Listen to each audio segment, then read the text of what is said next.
देख रहे हैं फास्ट न्यूज इंडिया। खबर है गोंडा जनपद के एटिया थोप क्षेत्र के, जहां ग्रेजुएटी व पेंशन दिलाने की मांग को लेकर सौंपा गया ज्ञापन।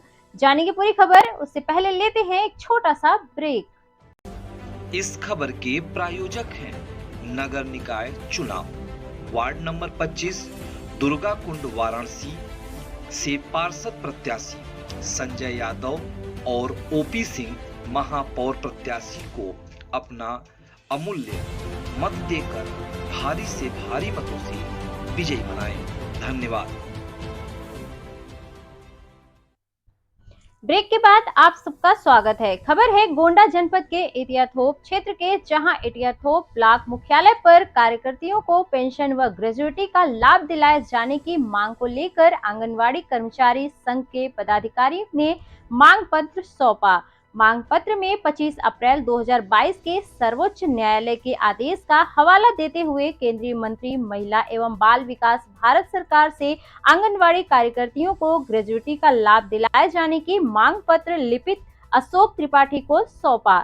इस बारे में विशेष जानकारी देते हुए सीटू के प्रदेश उपाध्यक्ष दिलीप शुक्ला ने कहा कि प्रदेश में 62 वर्ष पूर्व एक करने वाली आंगनवाड़ी कार्यकर्तियों को बिना पेंशन व ग्रेजुएटी के सेवानिवृत्त किया जा रहा है, जबकि कई प्रदेशों में इसका लाभ दिया जा रहा है। उन्होंने सभी आंगनवाड़ी कार्यकर्तियों को पेंशन ग्रेजुएटी दिलाने की मांग की। उन्होंने कहा, यदि शीघ्र ही इस पर कार्यवाही नहीं की गई तो संगठन आंदोलन के लिए बाधित होगा। इस अवसर पर ब्लॉक अध्यक्ष गिरजावती मौर्य, शुक्ला प्रसाद शुक्ला, लक्ष्मी देवी, सुशीला देवी, माधुरी मिश्रा, प्रभावती देवी, ममता कश्यप, सहनाज, पूनम, उर्मिला, गीता सहित कई कार्यकर्तियां उपस्थित रहीं। देखिए एटिया थोप गोंडा से रिपोर्टिंग इंचार्ज पवन कुमार द्विवेदी की रिपोर्ट। केंद्रीय मंत्री है, हम नाम नहीं लेंगे, प्रचार हो जाएगा। उनको आज ये मांग पत्र जा रहा है।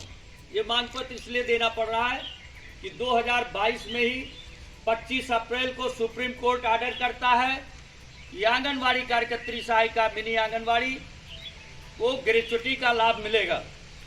हमने पेंशन के लिए रिट भी डाला, मांग भी उठाई, लेकिन सरकारें कह रही हैं कि ये जो है मानदेय आधारित कर्मी हैं, इन्हें सरकारी कर्मचारी का दर्जा नहीं प्राप्त है, इसलिए पेंशन नहीं मिलेगा।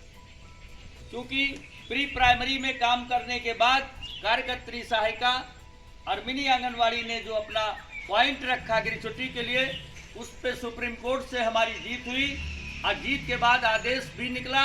उस आदेश के क्रम में 1 साल हो गया तमाम कार्यकर्त्री सहायिकाएं जबरन सेवा से बाहर कर दी जा रही हैं।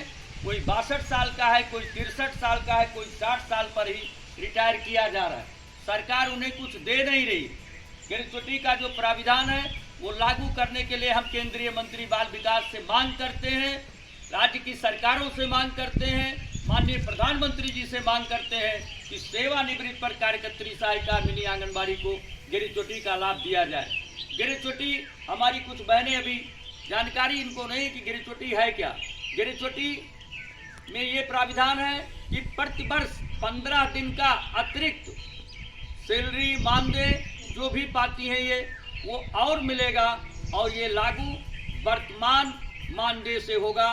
इस समय जो मानदेय है उसको जोड़ करके 15 दिन साल भर जो इन्हें मानदेय मिलता है उसके अलावा मिलेगा, चाहे कार्यकर्त्री हो चाहे सहायिका।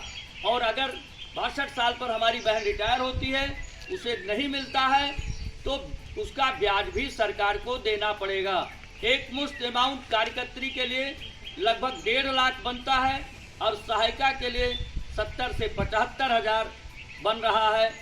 अगर वो 21 साल 25 साल तक थी कार्यकर्त्री हुई है, अब सेवानिवृत्त हो रही है, तो ये मोटा मोटा आंकड़ा है। 15 दिन का अतिरिक्त सैलरी साल में और मिलेगा। हमारी मांग है सरकार से कि हम कर्मी नहीं थे तो आपने ग्रेजुएटी कैसे दे दिया। मास्टर भी वही काम कर रहे हैं और हमारी आंगनवाड़ी भी वही ड्यूटी कर रही है। उन्हें आप पीएफ दे रहे हैं, तमाम सुविधा दे रहे हैं, पेंशन की व्यवस्था खत्म हुई है, तब भी आप उन्हें सेवानिवृत्त पर कुछ ना कुछ दे रहे हैं। हम भी तैयार हैं कि हमें भी पीएफ की सुविधा दो, जितना राज्य सरकार देगी हम कटाने के लिए तैयार हैं, लेकिन सेवानिवृत्त पर हमें एक मोटी अमाउंट मिलनी चाहिए। और जब तक ये नहीं मिलता है, जितनी भी कार्यकर्त्री, सहायिका, मिनी आंगनबाड़ी रिटायरमेंट हुई हैं, सेवानिवृत्त हुई हैं, चाहे इस कार्य के दौरान क्यों ना मर गई हो तो उनके परिवार को, परिजन को ग्रेच्युटी का लाभ दिया जाए, और अगर जिंदा है तो तत्काल उन्हें ग्रेच्युटी का लाभ विभागीय स्तर से प्रदान किया जाए। यदि ऐसा नहीं होता है तो हम परियोजनावार उन बहनों के परिजनों को, उनको लेकर के उपवास पर बैठेंगे। इनकलाब जिंदाबाद, हमारी एकता जिंदाबाद। आइए।